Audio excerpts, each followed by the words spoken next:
अगर थोड़ी सी भी हेमंत सोरेन के अंदर नैतिकता होती तो हमें नहीं लगता है कि चुल्लू भर पानी में डूब जाते वो, त्यागपत्र दे देते। कहते हैं लोकसभा में भी उन्होंने पिछले सत्र के दौरान पूरी भाषण दी है और लंदन गए तो कहा कि लोकतंत्र खतरे में, हमें बोलने नहीं दिया जाता है। तो भाई आप देश की संप्रभुता के साथ आप अपमान करेंगे, खिलवाड़ करेंगे, तो बीजेपी तो इतनी ही कह रही कि आप इसके लिए देशवासियों से क्षमा मांगे। सवाल बीजेपी का नहीं है, सवाल देश का है।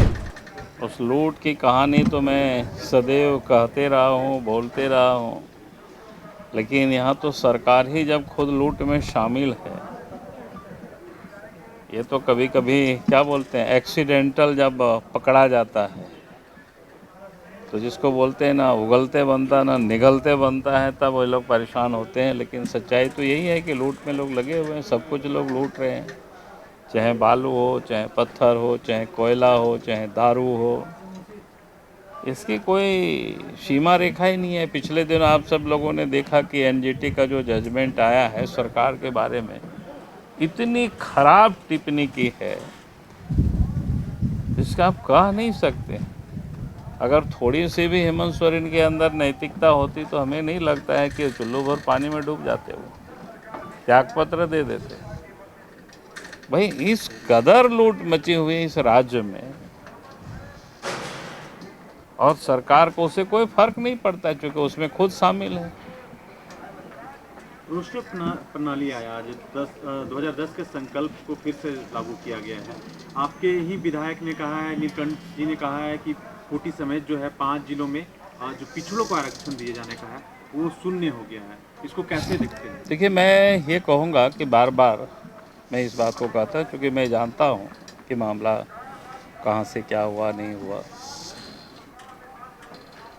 झारखंड सरकार से हम सब लोग बार बार कहते हैं क्योंकि ओबीसी वर्ग को प्रदेश स्तर पर भी उनको रिजर्वेशन कम मिला हुआ है और रिजर्वेशन की सीमा रेखा को सरकार बढ़ा सकती है, ये सुप्रीम कोर्ट ने आदेश दिया। अब इनको करना क्या है, इनको एक आयोग गठित करके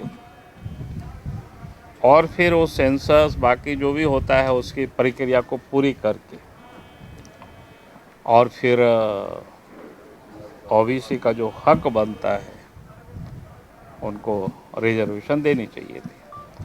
लेकिन यहाँ तो आप सब लोगों ने देखा कि राज्य सरकार ओबीसी लोगों को तो बिल्कुल नज़रअंदाज कर रखी है।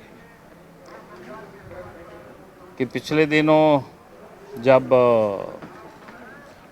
पंचायत का चुनाव हुआ उस वक्त चंद्र प्रकाश चौधरी जी जब सुप्रीम कोर्ट गए थे तो सरकार ने एफिडेविट करके दिया था कि हम ट्रिपल टेस्ट कराएंगे, यानी रिजर्वेशन की व्यवस्था करके ही फिर हम चुनाव कराएंगे। लेकिन जब नगर परिषद के चुनाव की जब सरकार ने घोषणा की थी तो उन्होंने फिर उसकी कोई चिंता नहीं की, यानी ये बिल्कुल जिसको कहते हैं नज़रअंदाज कर देना।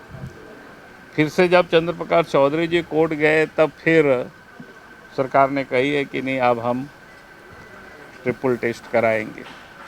तो कहने का अर्थ है कि आज राज्य में जो हेमंत सोरेन के नेतृत्व में सरकार बनी है, एक बड़ी आबादी जो उनकी अनुपात से काफ़ी कम है, उनको रिजर्वेशन नहीं मिला हुआ है, तो उनके बारे में उनको विचार करनी चाहिए थी। और कुछ नहीं था आज तक में, ये तो 3 साल सरकार को बने हुए हो गए, ये तो 6 महीना का काम था। ये सारे काम को अभी तक निपटा लिए होते और ओबीसी वर्ग को भी रिजर्वेशन का जो हक है उसको देते। लेकिन सरकार पहली बार दिख रहा है आजादी के बाद कि सत्ता पक्ष सदन बाधित कर रहा है। राहुल जी के एक बयान को लेकर जिस तरीके से भाजपा सदन नहीं चलने दे रही है, क्या आपको लगता है कि नहीं अजीबोगरीब स्थिति हो गई है? देखिए, आप देश के जो इतने बड़े लीडर हैं, जो एमपी हैं, और वो विदेश में जाकर के किस प्रकार के उन्होंने प्रयोग किया, कहने कहा कि विदेशियों के बीच में कह रहा है कि भाई लोकतंत्र खतरे में है, और आगे यहाँ तक कहा कि इंग्लैंड अमेरिका को पहल करनी चाहिए, हमें बोलने नहीं दिया जाता है। भाई आप सब ने देखा कि कन्याकुमारी से लेकर के कश्मीर तक लगभग 4000 किलोमीटर की यात्रा की और रोज जितना भाषण देना था भाषण दिए, प्रेस से मिले, कहीं किसी ने कोई रोका नहीं। पुलिस पहुंच रही है घर, कैसे भाषण विधान दिया, बोल रहा है सबूत ले आइए, क्यों? विधानसभा में क्या कहते हैं, लोकसभा में भी उन्होंने पिछले सत्र के दौरान पूरी भाषण दिए और लंदन गए तो कहा कि लोकतंत्र खतरे में, हमें बोलने नहीं दिया जाता है। तो भाई आप देश की संप्रभुता के साथ आप अपमान करेंगे, खिलवाड़ करेंगे, तो बीजेपी तो इतनी ही कह रही कि आप इसके लिए देशवासियों से क्षमा मांगे। सवाल बीजेपी का नहीं है, सवाल देश का है। महिला बलात्कार मुद्दे में अब पुलिस जा रही है कि आप किस तरीके से बयान दिए, आपकी प्रूफ दिखाइए, बोल रहे हैं ऐसे लोकतंत्र है और इसी लोकतंत्र। अरे भैया उनको तो बताना पड़ेगा, अगर किसी ने कोई कंप्लेन किया है तो पुलिस तो पूछेगी ही ना उस कंप्लेन पर। तो इनको तो सरकार कह रही, उनको तो राहुल गांधी को जवाब देनी चाहिए। उसमें उनको क्या, अब जब उनको तुरंत पूछता तो बोलता कि हमको तुरंत पूछ रहा है, देर हुआ तो बोलता है कि इतना देर के बाद हमसे नोटिस कर रहा है, हमसे सवाल पूछ रहा है। भाई जब आखिर प्रशासन के पास भी जब मामले आए होंगे और उनसे पूछ रहे हैं, उनको बतानी चाहिए जवाब। उससे उनको इतनी परेशान होने की क्या जरूरत है। आपके भी सांसद से एक सवाल आप पूछेंगे, नगर बंधु की परिभाषा क्या है? उन्होंने लिखा ट्वीट करके। वो तो आप लोग, उसके लिए आप लोग हैं ना जी। दीपिका पांडे बोलते हैं कि भाजपा के लोगों से नगर बंधु का अर्थ पूछिए। अच्छा हम तो जानते नहीं हैं हिंदी के, वो के विद्यार्थी नहीं रहे हैं और नहीं, किसी को भी अभद्र भाषा का प्रयोग नहीं करना चाहिए, मैं इतना जरूर कहूँगा। thefollowup.in.